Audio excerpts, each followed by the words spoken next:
क्या all India बार examination को appear होने के लिए कोई अटेम्प्ट्स की लिमिट होती है? तो क्या अगर 2 साल का स्टेट बार काउंसिल के अंदर रजिस्ट्रेशन जो हम कराते हैं, स्टेट बार काउंसिल के अंदर अपने आप को एज एन एडवोकेट का रजिस्ट्रेशन कराते हैं, अगर किसी का 2 साल तक एआईबी क्लियर नहीं होता है या किसी वजह से वो एग्जाम नहीं दे पाता है, तो उसके बाद क्या होता है? क्या वो एआईबी का एग्जाम दे सकता है या नहीं दे सकता है? क्या उसके जो प्रैक्टिस करने का राइट होता है, क्या वो छिन जाता है या वो खो देता है, या कोर्ट के अंदर एज एन एडवोकेट वो प्रैक्टिस कर सकता है, वकालतनामा के अंदर अपना साइन कर सकता है या नहीं कर सकता? इस वीडियो के अंदर ये सारे के सारे डाउट्स मैं आपके जरूर क्लियर करूंगा। बहुत सारे लोगों की ये बहुत अच्छी वीडियो आपको लगेगी, क्योंकि बहुत मुश्किल से मैंने सारी की सारी बातों को समझा है, जाना है, और आपके सामने मैं प्रेजेंट कर रहा हूं ऑफिशियल नोटिफिकेशन के साथ में कि बार काउंसिल ऑफ इंडिया की तरफ से इन सारे डाउट्स के रिगार्डिंग क्या बात आई है, क्या आंसर आए। मैं कोई अपने मन से आपको जवाब नहीं दे रहा हूं, पूरे के पूरे ऑफिशियल ऑथेंटिक सोर्स सही, उसका लिंक भी मैं आपको डिस्क्रिप्शन बॉक्स के में प्रोवाइड करा दूंगा, जो बार काउंसिल ऑफ इंडिया की ऑफिशियल वेबसाइट के तौर पे एक ऑफिशियल नोटिफिकेशन जारी करके सारे डाउट्स क्लियर कर दिए हैं। सबसे पहली बात आती है इसके अंदर ऑल इंडिया बार एग्जामिनेशन के रिगार्डिंग, बहुत ही ज्यादा इंपॉर्टेंट डाउट है, बहुत ही एक जेन्युइन डाउट है। अगर मैं एज एन एडवोकेट अगर मैं स्टेज पे होऊंगा तो मेरा भी 100% ये डाउट आता है, अराइज होगा। तो इसके रिगार्डिंग क्या डाउट है कि क्या कोई ऑल इंडिया बार एग्जामिनेशन को अपीयर होने के लिए, अगर मैं एक बार अपीयर हुआ हूं और मैं फेल हो गया हूं, दूसरी बार अपीयर हुआ हूं, दूसरी बार भी फेल हो गया हूं, तो क्या मेरे पे कोई अटेम्प्ट की लिमिट है या नहीं है? जो गवर्नमेंट एग्जाम्स के अंदर लिमिट्स होती हैं, जनरल कैटेगरी की वजह से या एज लिमिट की वजह से किसी भी तरीके की रिस्ट्रिक्शन है? इसका जवाब बिल्कुल सिंपल है, बिल्कुल भी नहीं, इसकी कोई भी रिस्ट्रिक्शन नहीं है। आप ऑल इंडिया बार एग्जामिनेशन जो है हजारों बार, 100 बार, 10 बार, 20 बार, जितनी बार भी दे सकते हो, लेकिन इसका सिंपल जवाब ये नहीं है। इसके अंदर बहुत सारी कॉम्प्लिकेशंस है जो आपको जाननी बहुत जरूरी है। अगर आप अच्छे से जानते हो तो आपकी ड्यूटी बनती है कि पूरी वीडियो आप शुरू से लेकर एंड तक अच्छे से अपने डाउट को क्लियर करके और लोगों को भी अवेयर करो, वीडियो को शेयर करो, लाइक करके ज्यादा से ज्यादा रीच पहुंचाओ, क्योंकि हम सारे एडवोकेट्स को अगर अपने ही प्रोफेशन के रिगार्डिंग नॉलेज नहीं होगी, जानकारी नहीं होगी, डेप्थ के अंदर एक एक बात को बिल्कुल आप खुले में बिल्कुल कॉन्फिडेंट होकर जवाब दे पाओ, हाँ मेरे को इसका जवाब पता है, तो जब तक आप एडवोकेट अच्छे एडवोकेट नहीं खिलाए जाओगे पूरे मार्केट के अंदर, सब लोगों की नजर में यही होगा कि इनको आधी अधूरी नॉलेज होती है। इसीलिए मैं सारे के सारे लोगों के जो इमेज है अच्छी बन पाए, उनको सारी की सारी क्वेरीज, उनके सारे डाउट्स मैं क्लियर करता रहता हूं। तो सबसे पहली बात आती है इसके अंदर 2 इयर्स का। सबसे पहले अगर आपने एलएलबी पूरी करी है, जैसे कि आपने बीएलएलबी करी है या एलएलबी की 3 साल वाली डिग्री पूरी करी है, तो सबसे पहला काम आप क्या करोगे? आप जो अपने आप को स्टेट बार काउंसिल के अंदर, पूरे इंडिया के अंदर हर स्टेट के अंदर अपने अपनी स्टेट बार काउंसिल होती है, तो वहां जाओगे कि मेरे को एज एन एडवोकेट एनरोल कराना है, तो उनकी एक फीस होती है, हर स्टेट की अलग अलग फीस है। मैं दिल्ली की बात करूं तो 14,300 रुपए आपको पे करने पड़ते हैं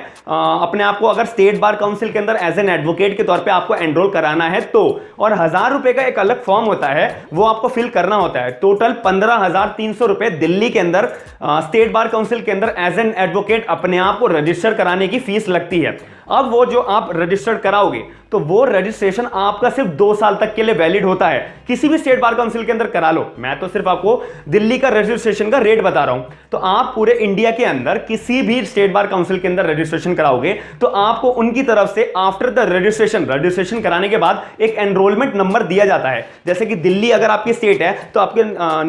एनरोलमेंट नंबर के आगे लिखा होगा D- फिर आपका एक नंबर, फिर जिस साल में आपने कराया है एक पूरा नंबर होता है। अब इसके अंदर जैसे ही आपने एनरोलमेंट करा लिया, पूरे डॉक्यूमेंटेशन आपके पूरे हो गए, आपको एक सर्टिफिकेट मिलेगा, इंटीमेशन लेटर, आपको एक बार काउंसिल का, आपका एक दिल्ली का बार काउंसिल ऑफ दिल्ली का आपको कार्ड मिलेगा, फिर एक प्रॉपर तौर पे आपको एक सर्टिफिकेट और दिया जाता है। इस तरीके से आपका जो है बार काउंसिल के अंदर, यानी कि बार काउंसिल ऑफ दिल्ली के अंदर या फिर किसी भी bar council of state bar council के अंदर आपका एनरोलमेंट हो जाता है। अब वो एनरोलमेंट आपका 2 साल तक वैलिड होता है कि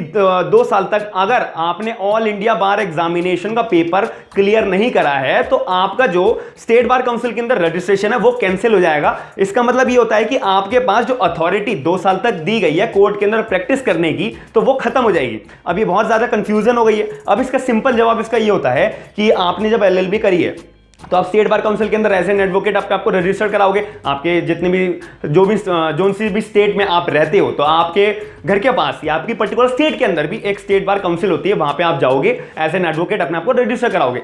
इतनी सिंपल बात है। अब इसके अंदर जो आपको एनरोलमेंट कराया जाएगा, जो आपको एनरोलमेंट नंबर दिया जाएगा, उस एनरोलमेंट नंबर का जो महत्व है वो 2 साल तक वैलिड होता है कि 2 साल तक आप कोर्ट के अंदर प्रैक्टिस कर सकते हो, आप वकालतनामा पे साइन कर सकते हो, आप जो मर्जी कोर्ट के अंदर जितने भी केसेस आपको लड़ने हैं डिस्ट्रिक्ट कोर्ट के, आप लड़ सकते हो। सिंपल ये बात होती है। अब इसके अंदर एक बात और लिखी होती है कि 2 साल के अंदर अंदर, यानी कि आपको ऑल इंडिया बार एग्जामिनेशन में आप अपीयर हो सकते हो, आप क्लियर कर सकते हो। अब इसके अंदर एक बात आती है कि भाई अगर मेरा जो है, मैं 2 साल के अंदर 4 बार एग्जाम हुआ, यानी कि 1 साल में 2 बारी ऑल इंडिया बार एग्जामिनेशन कंडक्ट कराया जाता है, तो इसके अंदर मैंने 1 साल में 2 बारी एग्जाम के अंदर बैठा और मेरा जो एग्जाम नहीं निकला, दूसरे साल भी मैंने ट्राई करा, यानी कि दूसरे दोनों बारी मेरा एग्जाम नहीं निकला, यानी कि 4 बारी मैंने अटेम्प्ट दे दिया है ऑल इंडिया बार एग्जामिनेशन का, मेरा एग्जाम नहीं निकला है। अब इस केस के अंदर बात आती है कि 2 इयर्स की प्रैक्टिस एज एन एडवोकेट, तो मेरा जो स्टेट बार काउंसिल के अंदर एनरोलमेंट है, वो जो महत्व की जो वैलिडिटी थी वो तो 2 साल तक की थी, यानी कि मैं कोर्ट के अंदर प्रैक्टिस अब नहीं कर सकता। ये सिंपल एक क्लियर जवाब है कि आप जो है अपने डिस्ट्रिक्ट के अंदर, जिस डिस्ट्रिक्ट में आपने अपने आप को स्टेट बार काउंसिल के अंदर एज एन एडवोकेट एनरोल कराया है, उस स्टेट के अंदर आप जो है प्रैक्टिस नहीं कर पाओगे आफ्टर 2 इयर्स। जैसे ही आपके 2 साल पूरे हो जाएंगे और आपने AIB का एग्जाम क्लियर नहीं करा होगा, या फिर आप AIB के एग्जाम में अपीयर नहीं हो पाए होंगे, कोई भी रीजन की वजह से आप बीमार हो गए हो, आपका कुछ भी मिसहैपनिंग आपके साथ हो गई है कि जिस दिन ऑल इंडिया बार एग्जामिनेशन की डेट थी, एग्जाम था, उस दिन आप नहीं जा पाए, तो आपका अटेम्प्ट वेस्ट हो गया। और जब आपने दूसरी बार दिया आप फेल हो गए, तीसरी बार दिया तब भी आप फेल हो गए, चौथी बार दिया आप जा नहीं पाए, यानी कि 2 साल आपके बीत गए। अब 2 साल के बाद आप जो है कोर्ट के अंदर प्रैक्टिस करने का जो आपका अधिकार होता है वो खत्म हो जाता है, क्योंकि आपका एनरोलमेंट तो 2 साल तक के लिए वैलिड था, प्रोविजनल एनरोलमेंट था, तो इसके बाद भी आप ऑल इंडिया बार एग्जामिनेशन दे सकते हो। जैसे ही आप ऑल इंडिया बार एग्जामिनेशन देते हो, आप क्लियर कर जाते हो, तो ऑटोमेटिकली आपके जो पावर छीन ली गई थी, आपको जो है कोर्ट के अंदर प्रैक्टिस करने से जो पावर थी, अथॉरिटी, वो छीन ली गई थी, दोबारा से रिवाइव हो जाती है। दोबारा से अब आप पूरे के पूरे भारत के अंदर किसी भी कोर्ट के अंदर प्रैक्टिस करने के लिए लायक बन जाते हो। ये एक सिंपल सॉल्यूशन होता है। बार काउंसिल की तरफ से ऑफिशियल नोटिफिकेशन के अंदर ये बात क्लियर करी गई थी कि भाई अगर कोई भी स्टेट बार काउंसिल के अंदर अपने एडवोकेट के तौर पे रजिस्ट्रेशन कराता है, तो वो 2 साल तक के लिए उसके पास अथॉरिटी होती है कि वो कोर्ट के अंदर प्रैक्टिस कर सकेगा। साथ ही में 2 साल के अंदर अंदर ही साइड बाय साइड वो AIB की तैयारी करे, AIB का एग्जाम क्लियर करे। जिस दिन वो AIB का एग्जाम क्लियर कर लेता है भाई, उस दिन से वो ऑल इंडिया बार एग्जामिनेशन का जिस दिन वो क्लियर कर लेता है, तो पूरे इंडिया के अंदर जितने भी कोर्ट है वो प्रैक्टिस करने के लिए हकदार हो जाता है पूरे लाइफ टाइम तक, जीवन भर तक। और जैसे ही वो AIB का एग्जाम क्लियर कर लेता है, उसको CFP मिल जाती है, सर्टिफिकेट ऑफ प्रैक्टिस की एक सील मिलती है, वो अब उस बंदे को मिल जाती है कि ये पूरे इंडिया का एडवोकेट बन चुका है और ऑफिशियली इसके पास अथॉरिटी आ गई है पूरे इंडिया के अंदर प्रैक्टिस करने की एज एन एडवोकेट के तौर पे। तो ये ऑफिशियल नोटिफिकेशन के अंदर बहुत इंपॉर्टेंट लिंक बात है जानने की हम सभी लोगों को, तो मैंने आपको क्लियर तौर पे डाउट क्लियर आपका कर दिया है। अब इसके अंदर एक बात आती है कि 2 इयर्स तक आप जो है केस लड़ नहीं पाओगे, आपकी जो अथॉरिटी है वो छीन ली जाती है, वकालतनामा पे आप साइन नहीं कर पाओगे, आपके पास छीन ली जाती है, क्योंकि स्टेट बार काउंसिल का जो रजिस्ट्रेशन का जो टाइम पीरियड है, वैलिडिटी है, वो तो 2 साल तक होती है, ये मैंने आपको पहले अभी क्लियर कर दिया है। और आफ्टर 2 इयर्स आपका जो अधिकार होता है केस के अंदर, कोर्ट के अंदर अपीयर होने का, वो छीन लिया जाता है। अब जब क्यों छीन लिया जाता है, कॉमन सेंस से भी सोचिए ना कि ऑल इंडिया बार एग्जामिनेशन कंडक्ट किस लिए कराया जा रहा है कि लाइफ टाइम तक आपको अधिकार देने के लिए एडवोकेसी का, एडवोकेट के तौर पे आप इंडिया के किसी भी कोर्ट के अंदर जो है प्रैक्टिस कर सकते हो। ये अधिकार ये AIB के तौर पे तो मिलेगा, तो बार काउंसिल ऑफ इंडिया की तरफ से COP, सर्टिफिकेट ऑफ प्रैक्टिस, जब भी आपको दी जाएगी जब आप AIB का exam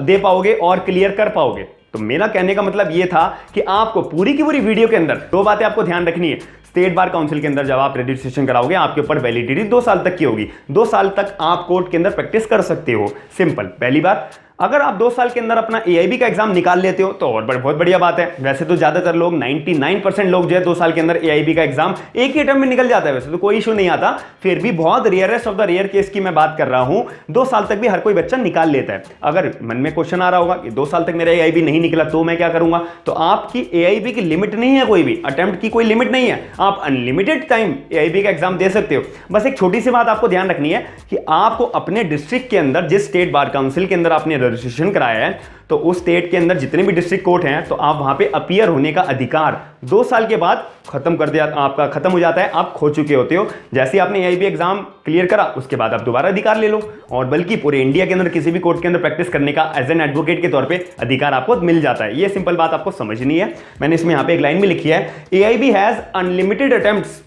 but before AIB exam, मतलब जैसे ही आप एआईबी एग्जाम क्लियर नहीं करते हो तो उसके अंदर आपके पास सिर्फ 2 साल होते हैं कोर्ट के अंदर प्रैक्टिस करने के। जैसे ही एआईबी का एग्जाम आपने क्लियर कर लिया, आपके पास पूरे के पूरे इंडिया की अथॉरिटी आ जाती है, पूरे इंडिया के अंदर आप किसी भी कोर्ट के अंदर प्रैक्टिस कर सकते हो एज एन एडवोकेट के तौर पे। तो मैं आशा करता हूं कि आपका जो बहुत इंपॉर्टेंट ये पॉइंट मैंने उठाया है, आप पूरे यूट्यूब पे सर्च कर लीजिएगा। आपको बहुत ही रेयर लोग इस बात को गहराई के अंदर इतने क्लियर जवाब के अंदर आपको समझा पाएंगे। मेरी ड्यूटी थी आपको अलग से अलग बिल्कुल स्पेशल कंटेंट आपके सामने प्रोवाइड कराने की, जो हम जैसे मन के अंदर ही क्वेश्चन अराइज होते हैं उनको सॉल्व करने की। अगर ऐसे ही आपको कोई भी क्वेश्चन अराइज होता है तो आप कमेंट सेक्शन के अंदर जरूर बताइएगा, मैं आपका क्वेश्चन पिक करके एक वीडियो के तौर पे आपको जरूर प्रोवाइड कराऊंगा, अगर हम सभी लोगों का वो डाउट बनता है तभी। तो मैं आशा करता हूं कि अगर आपको वीडियो पसंद आती है तो चैनल को सब्सक्राइब जरूर करिएगा, वीडियो को लाइक जरूर करिएगा, अपने करीबी दोस्तों को वीडियो को शेयर करके मुझे साथ ही में सपोर्ट जरूर करिएगा। थैंक यू, धन्यवाद।